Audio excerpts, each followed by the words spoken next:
We watched for a few moments.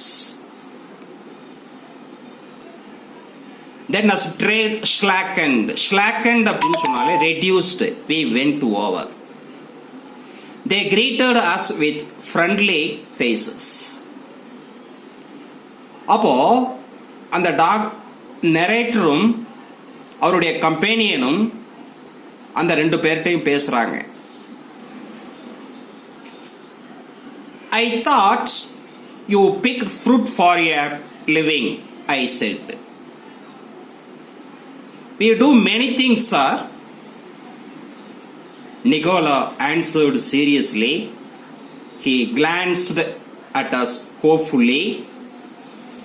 Often we saw visitors through the town to Juliet's tomb and other places of interest. இப்போ நரேட்டரும் அவருடைய கம்பெனியனும் அந்த ரெண்டு பேர்கிட்ட பேசுறாங்க. அப்ப நரேட்டர் கேட்ட கேள்விக்கு அந்த டூ பாய்ஸ் என்ன செய்யறாங்க அப்படின்னு சொன்னா பதில் சொல்றாங்க. என்ன சொல்றாங்கன்னா, they also tell the narrator and his companion they could work at guides and show the visitors places of interest in the town. நாங்க பல வேலைகள் பண்றோம். சில நேரத்தில் ஷூ பாலிஷ் போடுவோம், சில நேரத்தில் கைடா கூட நாங்க வேலை பார்க்குறோம்.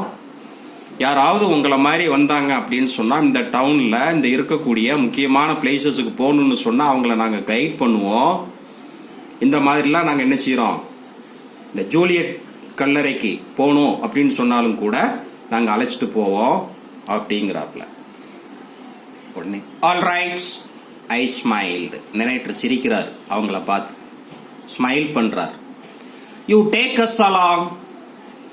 நரேட்டர் என்ன சொல்றாரு அப்படின்னு சொன்னா, during the time of their stay, நரேட்டரும் அவருடைய கம்பெனியனும் அங்க இருக்கும் வரைக்கும் இந்த டூ பாய்ஸ் ரொம்ப யூஸ்ஃபுல்லா இருந்தாங்க. இப்போ இந்த நரேட்டர் என்ன செய்யறாரு அப்படின்னு சொன்னா, the narrator asks them to take them to Juliet's tomb.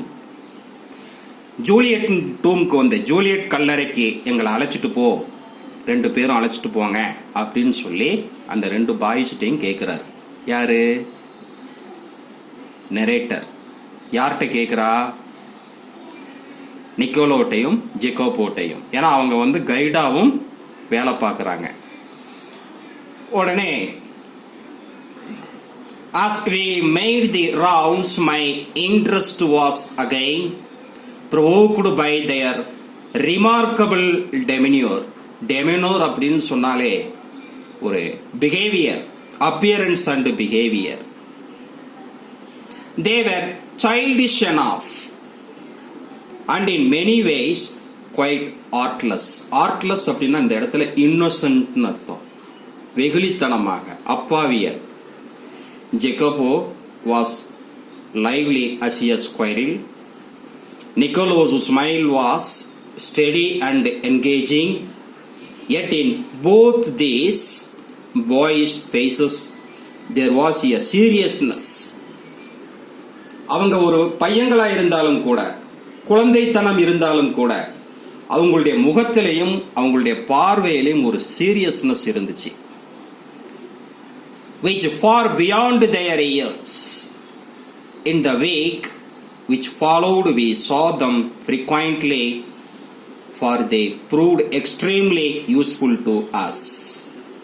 நான் ஏற்கனவே சொல்லிட்டேன், எக்ஸ்ட்ரீம்லி யூஸ்ஃபுல் டு அஸ். இந்த அஸ்ங்கிறது யாரை குறிக்குது? நரேட்டரையும் கம்பெனியனையும் குறிக்குது. Extremely useful. யார் extremely useful? Niccolo and Jacopo. Already சொல்லிட்டேன். அதாவது அந்த during the time of their stay in the town, அந்த டவுன்ல ஸ்டே பண்ணி இருக்கும் போது இந்த two young boys turn out to be very helpful to the visitors. அங்க வரக்கூடிய விசிட்டர்ஸ் எல்லாத்துக்குமே ஹெல்ப்ஃபுல்லா இருப்பாங்க. அதுல நரேட்டருக்கும் நரேட்டரோட கம்பெனியனுக்கும் ஹெல்ப்ஃபுல்லா இருந்தாங்க. பாரு, if we wanted a pack of American cigarettes or seats for the opera or the name of good restaurant, whatever it is, என்னன்னாலும் எந்த வகையிலையும் அவங்க ஹெல்ப்ஃபுல்லாக இருந்தாங்க. அந்த ரெண்டு பாய்ஸும், Nicola and Jacopo, could be relied upon to satisfy our needs. What struck one most was their willingness to work. During these summer days, under the hot sun, they signed shoes. கடும் வெயில்ல, வெயில் சுட்டெரிக்குது, அந்த கடும் வெயில்ல அவங்களுடைய முகங்கள் கூட சிவந்து காணப்படுது. அப்படிப்பட்ட சூழ்நிலையிலையும் ஷூ பாலிஷ் பண்றது, மற்ற ஹார்ட் ஒர்க் எல்லாமே பண்றாங்க. சோல்டு ஃப்ரூட்ஸ், பழங்கள் சேல்ஸ் பண்றாங்க.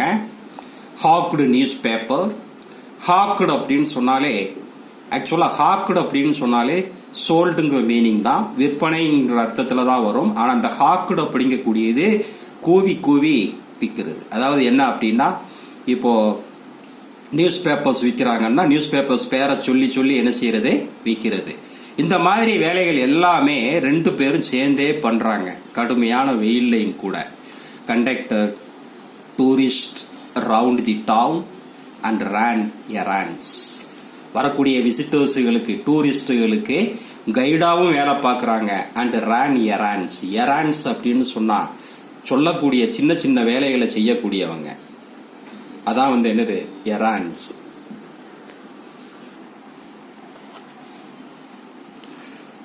One night we came upon them in the windy and deserted square, resting on the stone pavement beneath the lights. Pavement அப்படின்னு சொன்னாலே சைடு வாக். பேமெண்ட்னாலே என்னது, sidewalk. beneath the lights, Nicola sat upright, tired. A bundle of unsold newspapers lay at his feet. Jacopo, his head resting upon his brother's shoulder, was asleep. It was nearly midnight. இப்போ ஒரு midnight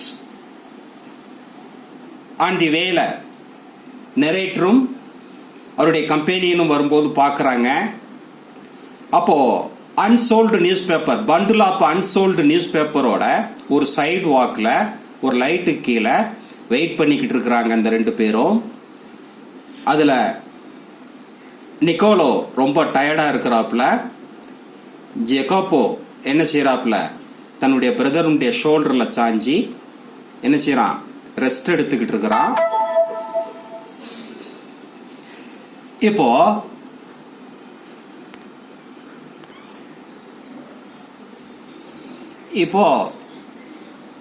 it was nearly midnight. அப்போ narrator கேட்கிறார், why are you out so late, Nicola? So late? Why are you out so late, Nicola? உடனே அவன் answer பண்றான், waiting for the last bus from Badua. We shall sell all our newspapers when it comes in. அந்த last bus வந்துடுச்சு அப்படின்னு சொன்னா எங்களுடைய news paper எல்லாத்தையுமே நாங்கள் சேல்ஸ் பண்ணிடுவோம், அந்த லாஸ்ட் பஸ்ஸுக்காக நாங்கள் வெயிட் பண்ணிக்கிட்டு இருக்கிறோம் அப்படின்னு சொல்லி சொல்றான் நிக்கோலா. ஓகேவா?